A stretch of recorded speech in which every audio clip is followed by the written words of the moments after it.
такой стереотип, что будучи, ну, у нас здесь присутствуют люди разных национальностей, в том числе кавказские народы различные, и вот есть такой стереотип, что в Ставрополе, будучи кавказцем, сложно пробиться, добиться чего-то и так далее.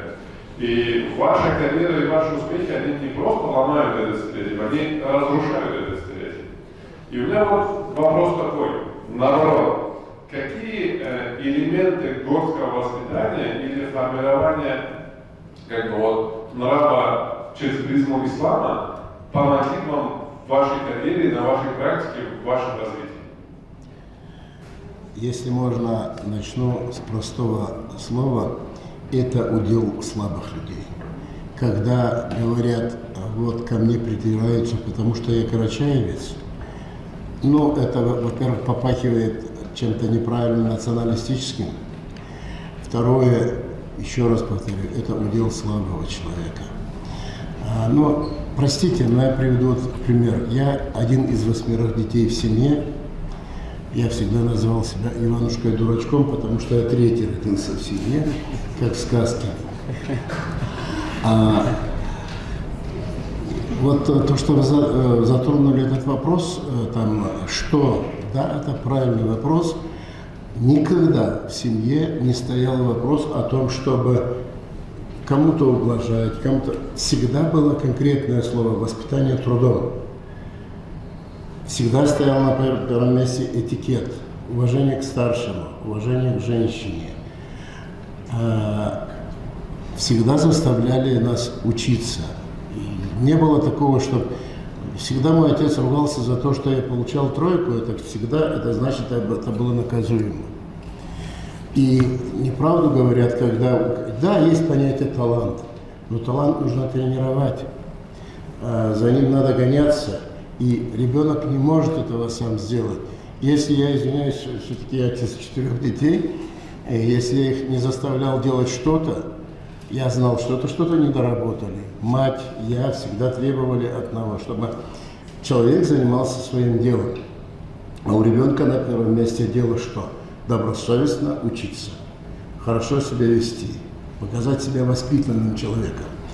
И поверьте, если человек бьет себе в грудь и кричит, что я такой-то национальности, будь любезен, поддержи это, докажи это своим поведением, своим отношением к себе, к окружающим, к той нации, откуда ты вышел, с того села, откуда ты вышел.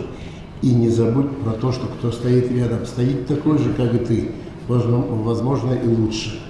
Но когда вот я очень часто сталкиваюсь, профессор тем более, вот я все отвечал, а мне поставили вот так. Я приведу только один пример. В молодости я обратился с просьбой к одному человеку: послушайте, пожалуйста, если можно, там помогите, человек бежал в ряд и так далее. И потом этот профессор вызывает меня, говорит: иди. Пришел на экзамен, мимо него прохожу, он рисует детский домик, и из него как будто дым идет, вот так. Вот все знания этого человека. Я извинился перед этим профессором и дал себе слово. Не идти в поводу у людей.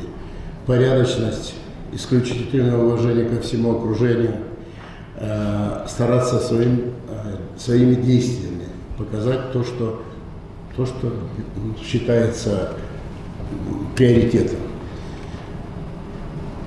Абсолютно верный вопрос, на который можно говорить долго. И, к сожалению, есть о чем говорить. Но здесь не должно быть поучительного ничего, потому что это жизнь.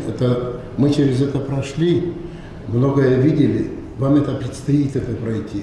Кто знает, а я даже уверен в том, что многие из вас значительно лучше и больше пройдут и добьются большего. Дай Бог, чтобы это было так. Аллаху Акбар.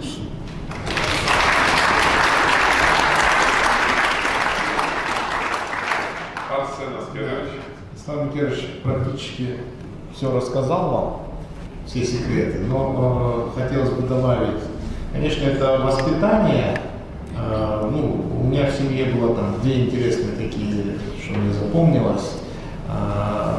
Периодически, когда я говорил, я чего-то не могу, у меня дед спрашивал: а это вообще кто-то может? И говорю, ну вот тот может, этот может. Он говорит, ну если этот может, тот может, значит и ты можешь. Соответственно, как бы возможности. Любой успешный человек – это достаточно большой труд. Еще одна позиция – это лучший отдых, смена рода занятий. Да? Соответственно, как бы, если ты вчера учился, то можно поехать копать картошку. Да? И, соответственно, ты отдыхаешь от учебы. Тем не менее, ты работаешь. Искал в телефоне, не попалось, постоянно сохраняю. Мне понравилась одна картинка, когда несколько изречений, может где-то ошибусь. Первое, когда ты выходишь из дома, ты представляешь свою семью. Да? То есть незнакомые люди с тобой знакомятся, твою семью не знают, и, соответственно, мнение о твоей семье формирует только видя тебя и как ты себя ведешь. Да? Выезжая из города, да, там, в моем случае из города Карачаевска, все люди, которые не были в Карачаевске, общаясь со мной, могут сложить мнение о городе Карачаевске только зная тебя, твое поведение, ну, скажем так. Дальше, так можно бесконечно перечислять.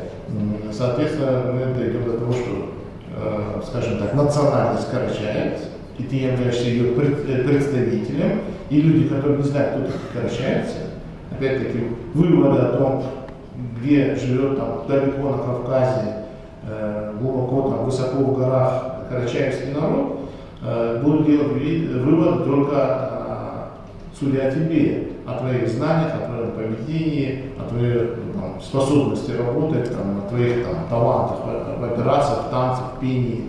Вот, соответственно, как бы, исходя из этих принципов, если каждый человек будет вести себя, чтобы не было стыдно твоему народу, как ты его представляешь, я думаю, нас ждет успех всех.